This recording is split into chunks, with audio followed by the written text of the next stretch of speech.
Hi friends, ఎలా ఉన్నారండి? అందరు బాగున్నారండి? నేను కూడా చాలా బాగున్నా. ఈరోజు వచ్చేసి మటన్ బిర్యానీ చేస్తున్నాను. మటన్ బిర్యానీ అంటే ఇంకా తెలుసు కదా, మటన్ బాయిల్ చేసి అందులో మసాలాలు వేసి బాగా ఉడికించుకొని రైస్ 70% కుక్ చేసుకొని ఇందులో కలిపేసి సన్నని మంట పైన మగ్గించడమే. బిర్యానీ వీడియోస్లో అయితే నా ఛానల్లో ఎన్ని ఉన్నాయో, అందుకే ఇంకా బోర్ కొట్టేస్తుంది. ఇంకా మళ్ళీ చెప్పి అదే బిర్యానీ వీడియోస్లో మొదటి నుండి షూట్ చేస్తే అని చెప్పేసి కొద్దిగా ఫైనల్గా చూపిస్తున్నాను అన్నమాట. అంతే, మటన్ బిర్యానీ రెడీ అయిపోయింది. చాలా బాగా కుదిరింది.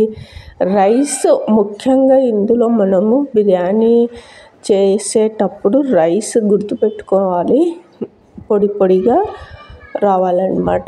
లేదు అంటే మెత్తగా ఉడికించుకుంటే తెలియక చాలామంది చేసే తప్పు ఏమిటి అంటే బాగా కుక్ చేసేస్తారు, అన్నము మెత్తగా అయిపోతుంది, ఇంకా అప్పుడు పొడిగా రాదు. ఇప్పుడు చూడండి నేను ఎంత పర్ఫెక్ట్గా వీడియోలో కనిపిస్తుంది కదా, ఎంత పర్ఫెక్ట్గా. ఇవి వచ్చేసి బాస్మతి రైస్ అన్నమాట.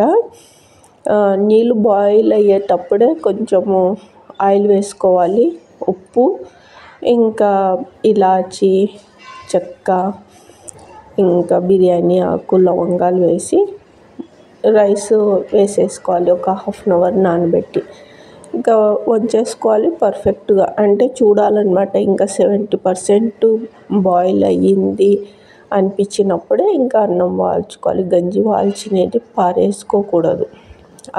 ఆ వేడి పైన పెట్టేసుకోవాలి. అన్నం వాల్చిన గంజి ఉంటుంది కదా, పైన పెట్టేస్తే ఇంకా పైనుండి కూడా వేడి తగిలి బరువుకి బయటికి పోదన్నమాట ఆవిరి.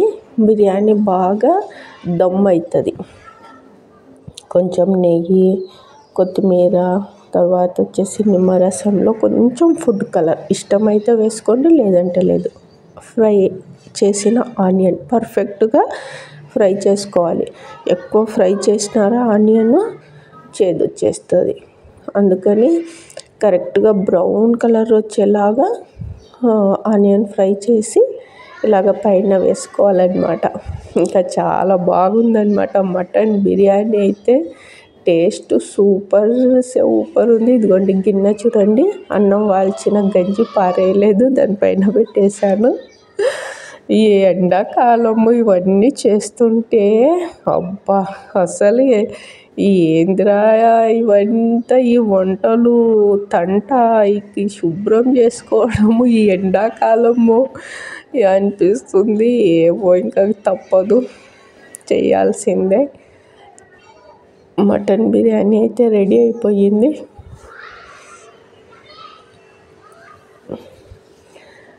చాలా టేస్టీ మటన్ బిర్యానీ.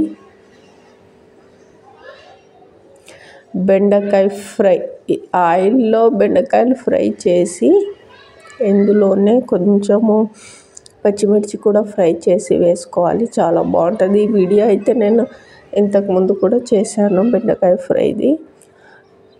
అందులోనే కొంచెము పల్లీలు కూడా ఫ్రై చేసి వేయాలి, చాలా బాగుంటుంది. ఇంకా మిక్సీ గిన్నెలో కొంచెం కొబ్బరి, వెల్లుల్లి, ఉప్పు, కారం, పసుపు మిక్సీ పట్టేసి ఈ ఫ్రై చేసిన బెండకాయల్లో కలిపేసుకోవాలన్నమాట. చాలా బాగుంటుంది.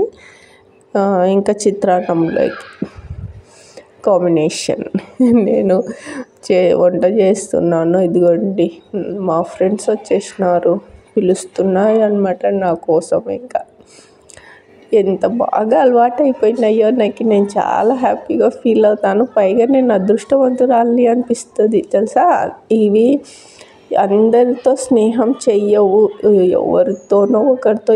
ఈ కాకులు అయితే నిజంగా నేను చేయిలో పెట్టినా వచ్చి తీసుకుంటాయి. ఇలాగ గట్టిగా నొక్కి తీసుకుంటుంది అనమాట, అంటే కుక్కినట్టు ఉంటుంది. నాకు ఇంకా అప్పుడు కొంచెం ఎట్లనో అనిపించి అక్కడ పెట్టేస్తాను అనమాట. దగ్గరకు వచ్చి కూడా తీసుకుంటాయి.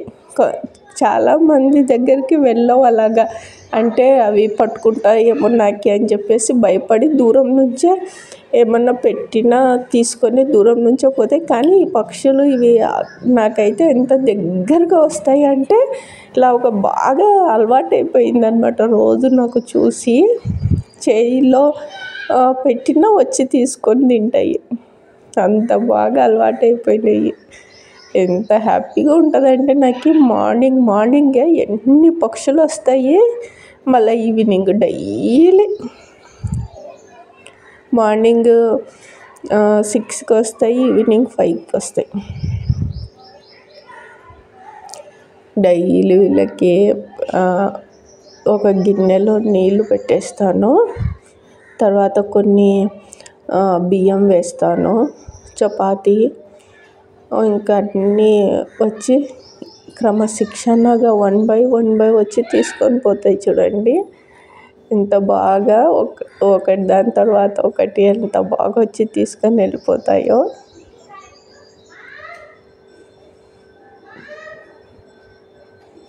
మీరు కూడా మిద్దె పైన కొన్ని నీళ్లు పెట్టండి గిన్నెలో. ఎండాకాలం కదా, పక్షులు వచ్చి తాగిపోతాయి.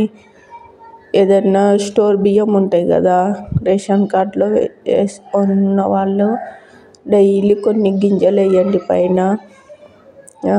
వాటర్ పెట్టండి గిన్నెలో. పక్షులకి నీళ్ళ కోసం ఈ ఎండాకాలము వాళ్ళకి నీళ్ళు